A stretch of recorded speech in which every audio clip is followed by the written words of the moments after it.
I hope you watched the previous video. In that previous video, we have seen by using console, how can we access our AWS DynamoDB and how can we do data plane operations under DynamoDB table items. Under DynamoDB table, we have data, right? What is the data items? We have performed that operations on my data by using console in the previous video. Now let's see how to do the same thing, CRUD operations by using the code. So for this, you need to use a Lambda function. To automate your task, you need to use Lambda function here. You can see under Lambda function, you have Boto3. You have a library called Boto3. In that library only, you have all the resources or else all the API call functioning methods. You have seen many API calls, right? Yes. So for those API calls, you have all the methods for implementing those API calls, which are present under this Boto3 library. So for that, you first need to import Boto3. Then in Lambda, you have a Lambda handler where it contains both event and context. So this event represents if any event happens, this Lambda will be triggered and that event will be stored under this event. So based on that event, you can able to store your data inside your DynamoDB.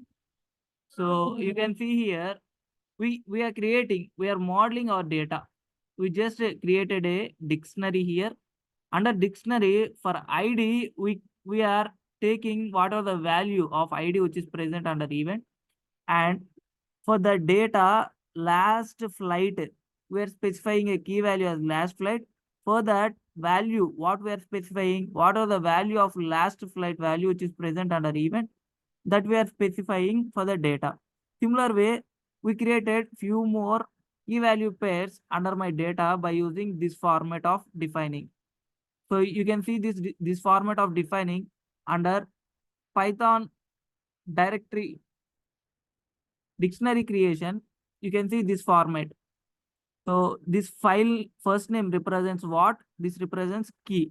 Whatever the value that is after equal to will be assigned as value to this key under whatever the data dictionary we are storing.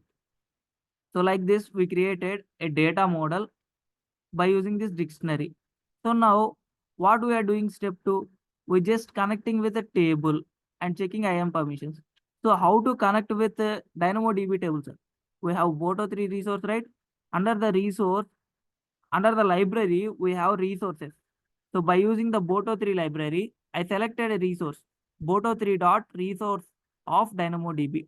This will create a DynamoDB resource and assign it to DynamoDB, what are the variable that you specify.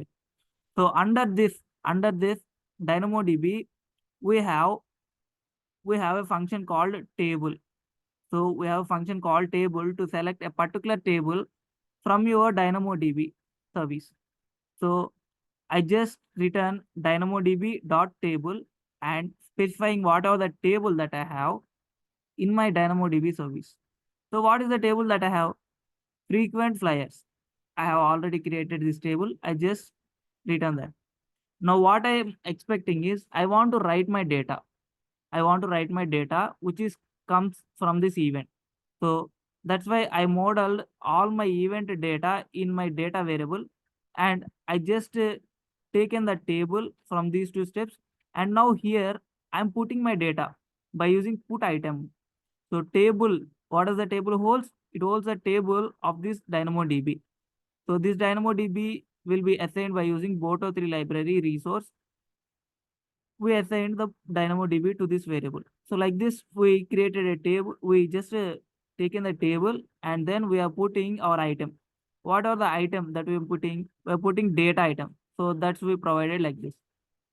So like this, if you test your Lambda function, then what it will do is it just put whatever the data that you provided under the event into your DynamoDB table called frequent flyers. Since it's a learning video, I'd like to run and test whatever the code that I have written by using the test option in Lambda function. I just want to test it. So I click on test. You can see two options, that is sample record I have previously saved, and I have configured test event. Now I just want to configure my test event so that you can able to see what are the details that I'm providing. So I just want to click on configure test event. So you can see under configure test event, you have a sample event that I have previously created. I want to edit it, so that I just click on edit. So if you want to create a new event, then click on here, and here you need to provide the name of that event. You write your event here. Since I have already created my event previously, I just clicked on event saved, edit saved event, and just selected the event what I have. And you can see here, I have provided all the parameters, that is ID value I provided, first name value I provided, last name provided, home airport provided, subscriber provided, IP address provided, and last flight I have provided. So like this, I have provided all the details. So in the form of dictionary in Python, or else you can say JSON format I have provided. So in order to run this script on this particular configured test event, you first need to move on back to your console, your Lambda code that you written. Now you can see an option that is test.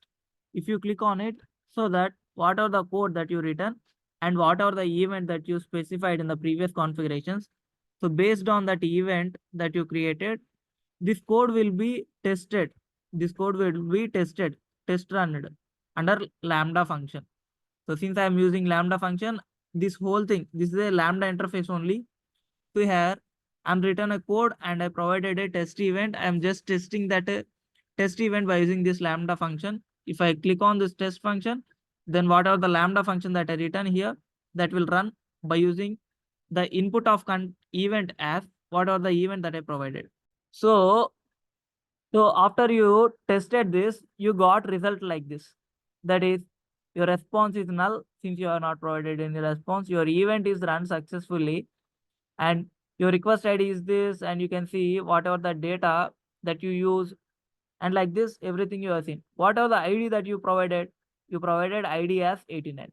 So let's see my whatever the data that I have written by using running this code was written in DynamoDB table or not. To verify that, let's open DynamoDB particular table that I have provided here and see this particular ID value is there written or not. You can even check here, no errors I got. So I think my data is written there. So let's check and verify it. You can see I opened my DynamoDB. Under tables, I have an option called explore items. For this particular table, I opened the explore items. You can see whatever the ID that I have just tested, that was written here. So my Lambda code successfully written whatever the event that I have provided in my DynamoDB table. If you want to check in depth, you can see IDs, whatever the given, and last flight time, flight date, and you can see last first name. So like this, whatever the details I have provided, which are here. So let's see what are the details it has. Then click on 89 so that it will open your JSON item values, key item attributes as well as item values. When you click on this 89, you can see here, under edit items, what are the details I have provided, those were correctly present here. So that means our data is correctly updated, that means correctly written by using that Lambda function. So by using the code as well, we can able to write. So what type of code that we written, in which language? In Python we written. Which library you used?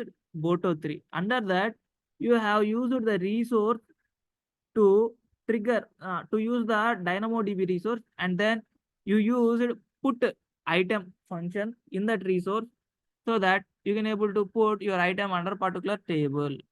So I hope you understood this video and how to write code to put your or else to write your items inside your DynamoDB tables which are already present. Mostly these codes are used to writing a lot of information. So if you see to write an information from console, it will take you some time.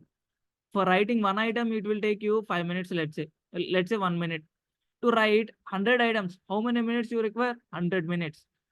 Instead of that, if you write code to write all the items, 100 items at a time, then it will take just a few seconds to write all your items under this. So that's why we use code to automate the task so that it will reduce our effect and increase efficiency and response as well. So I hope you understood this video. When do we use code and how to implement this code by using Lambda function to write your data under any DynamoDB tables.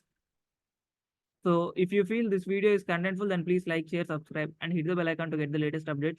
Thanks for watching again. See you back in the next video. Until then, bye bye guys.